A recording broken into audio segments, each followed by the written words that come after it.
So picture this.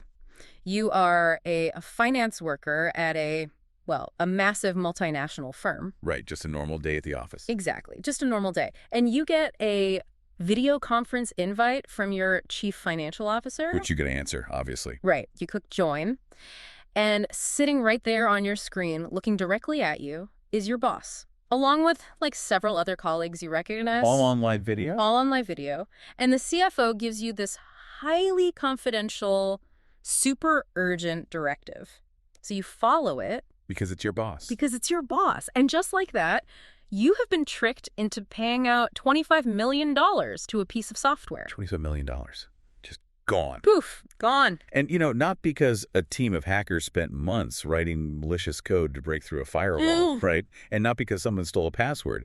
It happened because a human being was utterly convinced they were looking at and listening to their actual boss in real time. But they weren't. They were talking to a deepfake. So welcome to today's deep dive. It's a crazy story to start on, but it really sets the stakes. It really does. And our mission today is to unpack a stack of critical threat intelligence provided by BeSecurityAware.com about the rapidly growing, incredibly sophisticated threat of AI deepfakes.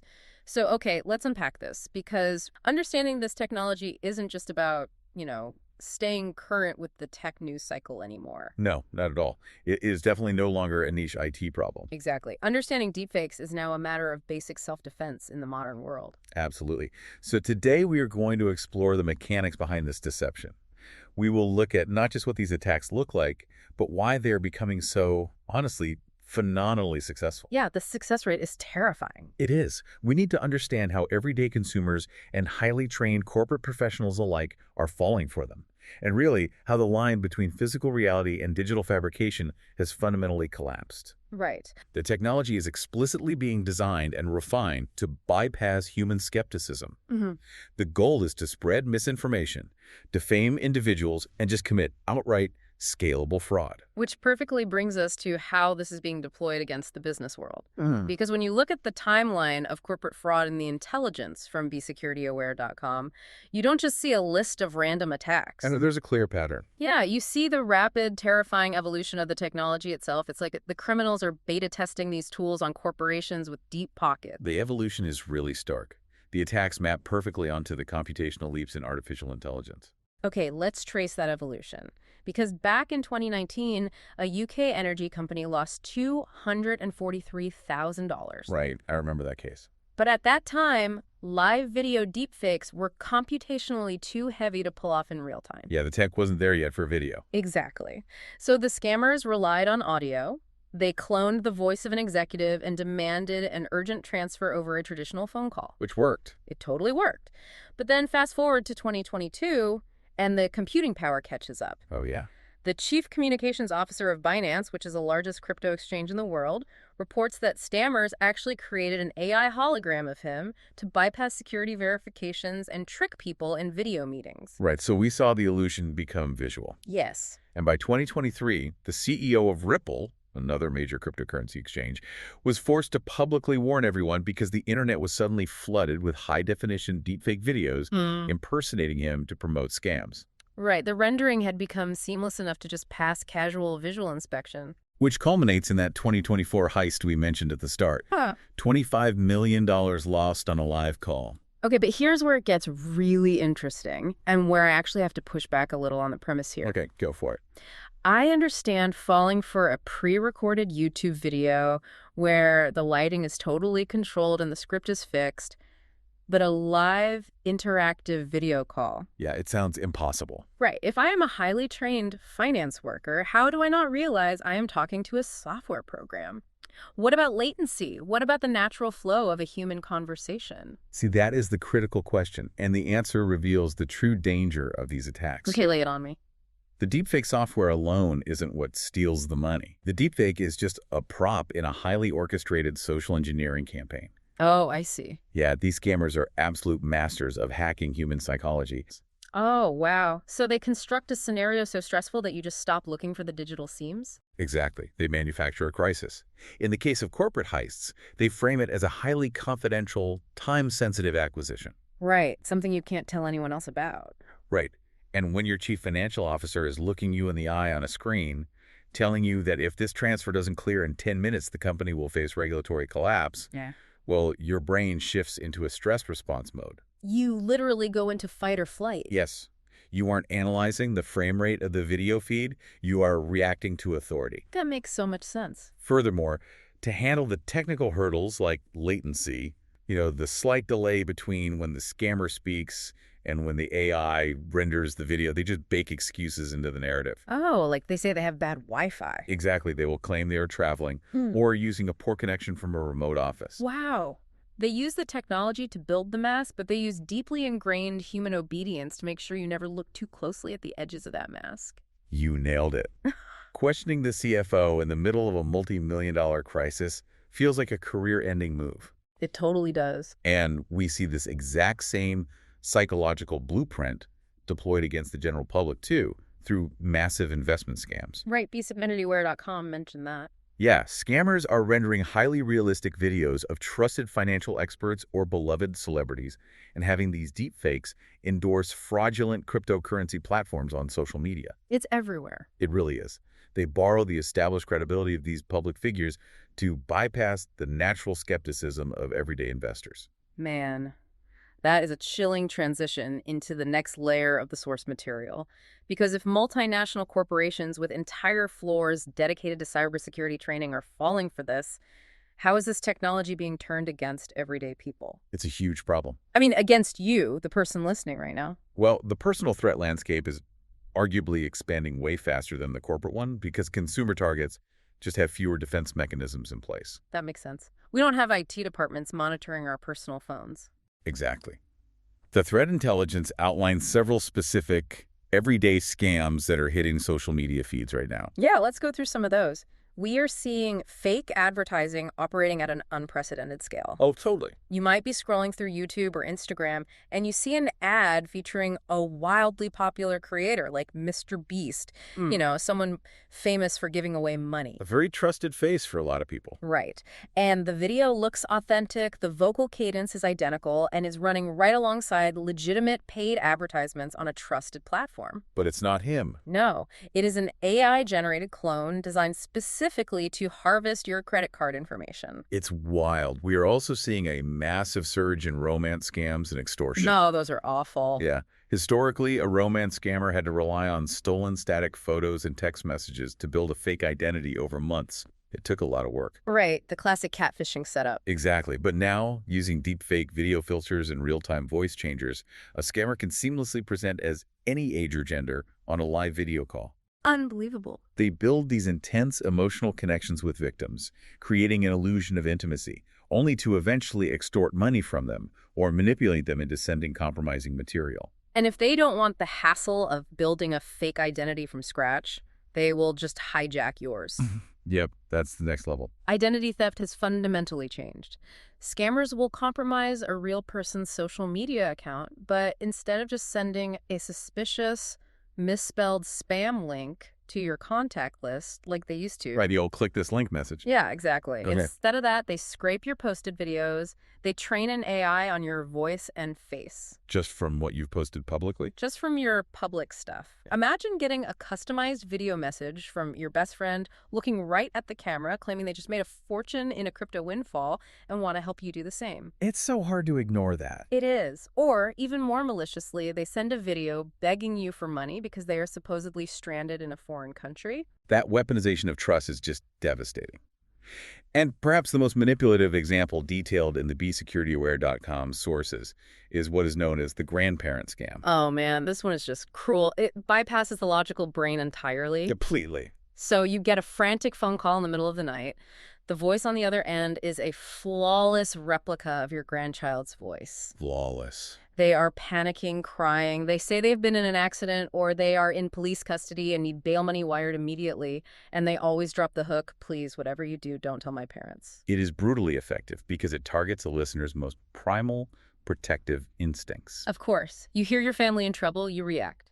Right. A scammer only needs to find a public social media profile to map out family connections and then scrape just a few seconds of audio from a TikTok or Instagram video to clone the grandchild's voice. Just a few seconds. That's all it takes now.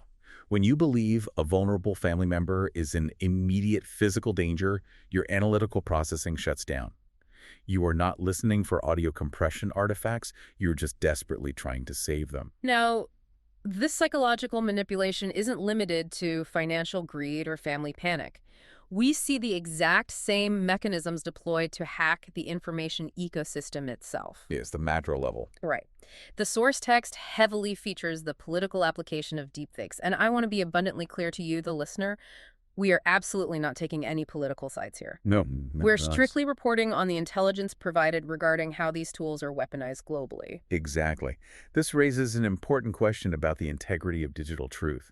The text explicitly notes that deepfakes are increasingly utilized for political interference On all sides. on all sides. We are seeing both foreign intelligence groups and domestic actors generating deepfakes of highly prominent political figures. The sources specifically highlight incidents involving President Biden and President Trump. The objective here is not necessarily to steal money, but to manipulate source material to spread calculated misinformation. Just to stir the pot, basically. Yes, they put fabricated, incendiary statements into the mouths of public figures to undermine the democratic process and intentionally sow cultural and political discord. The payload might be chaos instead of cash, but the delivery system is exactly the same. It's the exact same tech. So, knowing what we are up against, from corporate boardrooms being tricked into massive wire transfers to our grandparents' living rooms being targeted by voice clones, how do we actually fight back? How do you, the listener, become a deepfake detective? Well, we have to train ourselves to look for the biological and physical inconsistencies. Okay, what does that mean in practice? While the generation algorithms are incredibly powerful, they still struggle with the microscopic complexities of natural human biology and the physics of light. So they aren't perfect yet. Not perfectly. The first visual red flag is almost always the mouth. Watch closely to see if the movements of the person's lips actually match the phonemes of the audio. Like, does this speech sync perfectly? Right. Is there a microsecond delay? It is kind of like watching a badly dubbed foreign film, but compressed into a fraction of a second. Yes, exactly. The brain often registers that something feels off before you consciously realize the lips don't match the sound. Okay, what else should we look for visually? We also look for unnatural or glitchy movements, particularly around the eyes. Deepfakes notoriously struggle to accurately replicate natural human blinking rates. Oh, really? Yeah, or subtle asymmetrical microexpressions. Because they're often trained on forward-facing photographs, if the subject turns their head to a sharp profile, the digital mask can slip or warp. That makes sense. They don't have the 3D data for the side of the head. Exactly. You might also notice unnatural blurring, or what looks like a digital halo around the edges of the face where the AI-generated imagery is being stitched onto the original source video. So you essentially have to look for the seams in the digital tailoring. Exactly. What about the environment around the person? Oh, the environment is a massive giveaway. Is the background unusually static? Does the lighting on the person's face make sense, given the light source in the room? Like if the window is on the left, but the shadow is also on the left? Exactly. Inconsistencies in how shadows fall across the cheekbones versus how they fall on the wall behind them can quickly reveal that the subject wasn't actually in that physical space. Okay, those visual tells make a ton of sense if you are watching a video. But the source material from BeSecurityAware.com points out that audio deepfakes can be significantly tougher to spot. They are much harder. Yeah, because you don't have those visual anchor points. How do you analyze just a voice? Audio detection requires highly active listening. You have to listen for subtle digital artifacts, like a slight metallic or robotic undertone to the voice. Like an auto-tune sort of sound. A little bit, yeah, which is a byproduct of the vocal synthesis process. And pay close attention to the cadence. Does the speaker take unnatural pauses? Are they speaking for incredibly long stretches without the natural audible intake of breath that a real human requires? Oh, that's a good one. People have to breathe. Right. The text mentions there are technological tools being developed to fight back, too, like a platform called Resemble.ai, which apparently analyzes audio files to detect those synthetic artifacts. Yeah, the tech industry is fighting back. But, and this is where I struggle with the practical application here, if I am getting that frantic phone call from a family member who is supposedly in the hospital, or my boss is screaming at me to wire funds immediately, I am not calmly running a frequency analysis on their voice. No, of course not. Right. I am in full panic mode. What is the behavioral clue in the heat of the moment? If we connect this to the bigger picture, the ultimate red flag isn't technical at all. It is entirely contextual. Contextual. Okay, explain that. You have to force yourself to pause and ask, is this person doing or saying something completely out of character? Why are they demanding total secrecy? Why is there such an extreme manufactured urgency? Ah, right. It's the pressure. Yes.